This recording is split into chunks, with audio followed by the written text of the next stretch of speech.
2008 में स्टार्ट हुई company dream eleven की वैल्यूएशन 2021 तक 5 बिलियन US डॉलर तक पहुंचने वाली है। ड्रीम इलेवन इंडिया का लार्जेस्ट फैंटेसी स्पोर्ट प्लेटफॉर्म है। 2016 में कंपनी के केवल 2 मिलियन प्लस ही यूजर थे, लेकिन 2020 में IPL को स्पॉन्सर करने के बाद कंपनी के 100 मिलियन प्लस यूजर हो गए। 2008 में जब हर्ष जैन एंड भाविन शेठ ने ड्रीम इलेवन कंपनी की शुरुआत की थी, तब इंडिया में 99% लोगों को यह नहीं पता था कि फैंटेसी स्पोर्ट आखिर होता क्या है। लेकिन आज की डेट में बात कुछ अलग है। तो आखिर हमें एक क्वेश्चन होता है कि मुंबई के एक ऑफिस में 200 से 250 लोगों की टीम 5 बिलियन US डॉलर की वैल्यूएशन वाली कंपनी को कैसे ऑपरेट करते होंगे, और ड्रीम इलेवन के इस बिजनेस मॉडल से हम किस तरह के बिजनेस लेसन सीख सकते हैं। इसी टॉपिक को आज के वीडियो में समझने की कोशिश करते हैं। Usual for the Indian ecosystem, a lot of people ask us, they judge our success by saying how many people do you have in your company.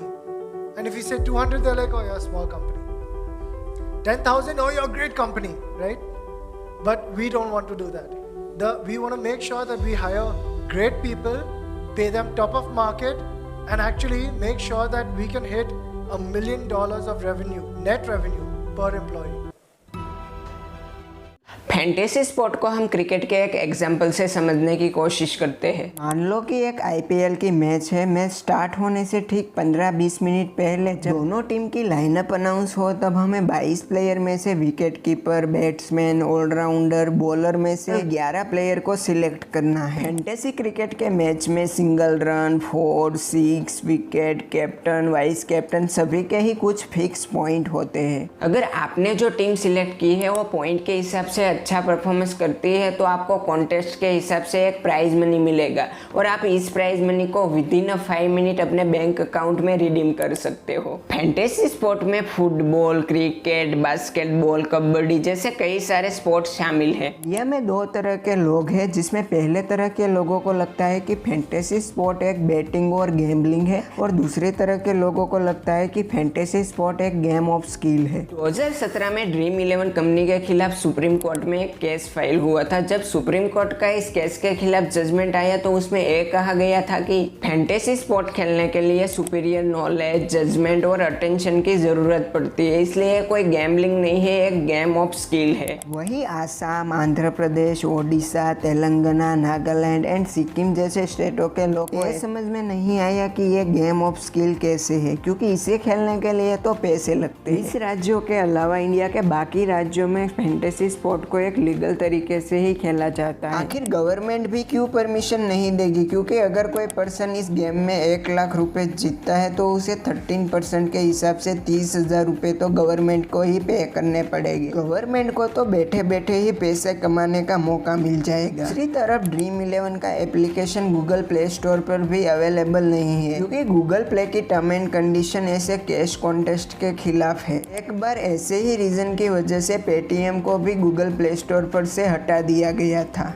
तो आखिर हमें एक क्वेश्चन होता है कि फैंटेसी स्पोर्ट आखिर है क्या, ये एक सट्टा है या फिर एक गेम ऑफ स्किल है। इसी बात को समझने के लिए MIT और कोलंबिया यूनिवर्सिटी ने साथ में मिलकर फैंटेसी स्पोर्ट पर एक रिसर्च की। इस रिसर्च को 2 पार्ट में डिवाइड किया गया, जिसमें से पहले पार्ट में फुटबॉल और क्रिकेट के फैंटेसी स्पोर्ट्स के डेटा को एनालिसिस किया गया, और दूसरे पार्ट में 2005 से लेकर 2018 तक के म्यूचुअल फंड के डेटा को एनालिसिस किया गया। जब फैंटेसी स्पोर्ट और म्यूचुअल फंड दोनों के डेटा को ही कंपेयर किया गया, तब इस रिसर्च में ये बात सामने निकल के आई कि फैंटेसी स्पोर्ट पर एक टीम बनाने के मुकाबले जो म्यूचुअल फंड के मैनेजर होते हैं, उसे ज्यादा लक का साथ मिलता है। आप सोचकर देखो कि क्रिकेट के 11 प्लेयर में से एक प्लेयर को कैप्टन बनाना, जिसके डबल पॉइंट मिलते हो। अगर एक बॉलर अपनी ओवर में ज्यादा रन देता है, तो भी ये फैंटेसी स्पोर्ट के पॉइंट माइनस हो जाते हैं। मेरे हिसाब से जजमेंट और नॉलेज की तो जरूरत पड़ती ही है फैंटेसी स्पोर्ट को खेलने के लिए। ड्रीम इलेवन का बिजनेस मॉडल बड़ा ही सिंपल है। अगर वो चाहे तो उसे कभी भी लॉस्ट नहीं होगा, लेकिन वो बात अलग है कि वो मार्केटिंग के पीछे बहुत ही ज्यादा पैसा खर्च करते हैं। एग्जाम्पल के लिए मान लो कि कंपनी के प्लेटफॉर्म पर एक 10 करोड़ रुपीस का मेगा कॉन्टेस्ट चल रहा है। इस कॉन्टेस्ट में 34,84,320 पार्टिसिपेंट ज्वाइन हो सकते हैं। एक पर्सन को ज्वाइन होने के लिए 35 रुपीस पे करने पड़ते हैं। अगर हम इस अमाउंट को टोटल पार्टिसिपेंट के साथ मल्टीप्लाई करते हैं तो ये अमाउंट 12,19,51,200 रुपीज़ होती है, जिसमें से कंपनी 67% यानी 10 करोड़ रुपीज़ ज्वाइन होने वाले पार्टिसिपेंट में बांट देती है और जो 2,19,00,000 रुपीज़ बचते हैं वो कंपनी का नेट प्रॉफिट होता है। अब सोचकर देखो तो ऐसे तो कई सारे कॉन्टेस्ट कंपनी के प्लेटफॉर्म पर एक दिन में चलते रहते हैं, तो कंपनी एक दिन में कितना सारा पैसा कमाती होगी। ड्रीम11 अपनी मार्केटिंग स्ट्रेटेजी ह्यूमन बिहेवियर को समझ के ही करता है। वो बड़ी आसानी से जानता है कि ह्यूमन को दो ही तरीकों से कंट्रोल किया जा सकता है, पहला है रिवॉर्ड और दूसरा है पनिशमेंट। मान लो कि आईपीएल के टाइम पर आपने ड्रीम11 पर 2-3 मैच खेले, बाद में आपने क्या किया कि आपने ऐप अनइंस्टॉल कर दिया,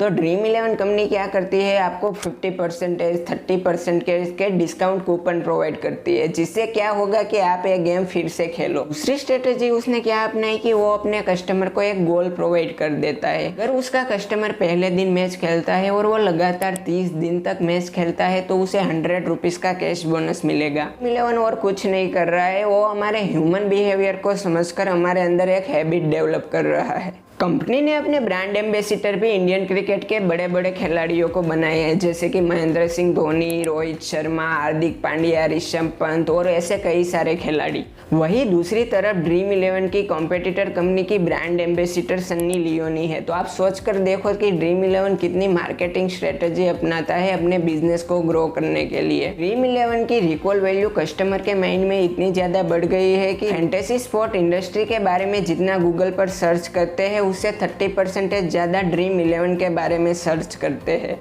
इंडिया में काफ़ी सारे लोगों को ये नहीं पता कि जेरोक्स एक ब्रांड नेम है। अगर हमें कार्बन कॉपी करानी हो तो हम दुकान पर जाकर ये कहते हैं कि भैया एक जेरोक्स कर दो ना। इसी तरह लोग अब ये नहीं कहते कि फैंटेसी स्पोर्ट पर तुम्हारी टीम कौन सी है, लोग ये कहते हैं कि तुम्हारी ड्रीम11 टीम कौन सी है। कंपनी के 100 मिलियन प्लस यूजर है, वो जानते हैं कि आपको कौन सा स्पोर्ट पसंद है, आपको कौन सी टीम पसंद है, आपको कौन से प्लेयर पसंद है। वो सारा डेटा कंपनी के डेटाबेस में स्टोर होता है।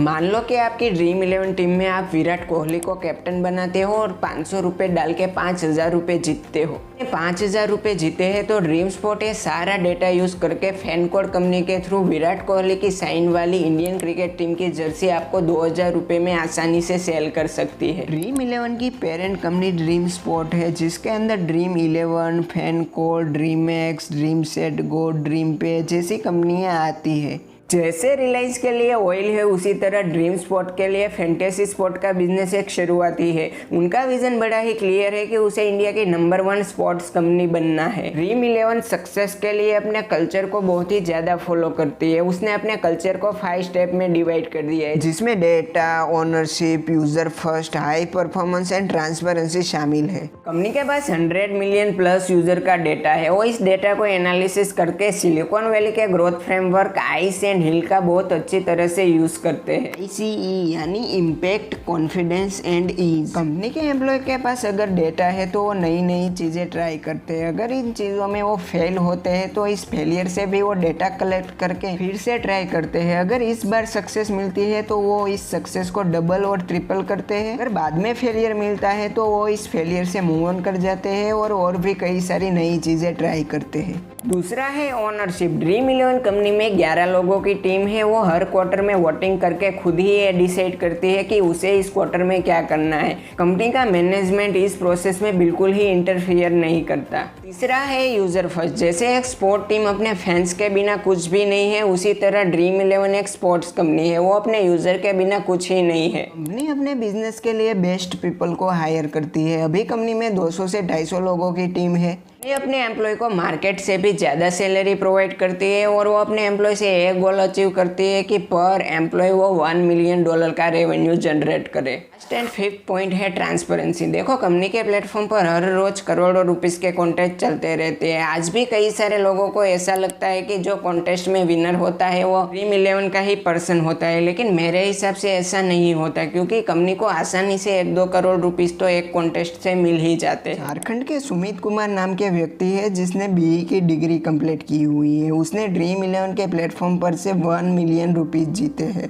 वही काफ़ी सारे लोगों को फैंटेसी स्पोर्ट की नॉलेज और स्किल बिल्कुल ही नहीं होती, वो बस लालच के चक्कर में ही अपना बहुत सारा पैसा वेस्ट कर देते हैं। लास्ट में हमें एक क्वेश्चन होता है कि ड्रीम 11 के इस बिजनेस मॉडल से हमने किस तरह के बिजनेस लेसन सीखे। पहला है डेटा। वर्ल्ड की किसी भी बड़ी कंपनी को देख लो, वो चाहे गूगल हो, अमेजोन हो या फिर फेसबुक हो, अपने कस्टमर के डेटा पर ही डिपेंडेंट है। इसी तरह हमें भी ये देखना चाहिए कि हम अपने बिजनेस में किस तरह कस्टमर के डेटा कलेक्ट कर सकते हैं। इस डेटा को एनालिसिस करके हम अपने कस्टमर का बाइंग बिहेवियर, एज, जियोग्राफी जैसी कई सारी चीजें जान सकते हैं। दूसरा है ओनरशिप। कहते हैं ना, hire the best people and get out of their way. तरह पोजीशन के हिसाब से हमें बेस्ट पीपल को ही हायर करना चाहिए। और तीसरा है सिलिकॉन वैली का ग्रोथ फ्रेमवर्क ICE। अगर आप ड्रीम 11 के दूसरे भी कई सारे बिजनेस के बारे में समझना चाहते हो तो आपको लिंक डिस्क्रिप्शन में मिल जाएगी। अगर वीडियो इन्फॉर्मेटिव लगा है तो लाइक करो। इसी तरह के बिजनेस रिलेटेड वीडियोस देखने के लिए चैनल को सब्सक्राइब करना मत भूलना। Thank you for watching.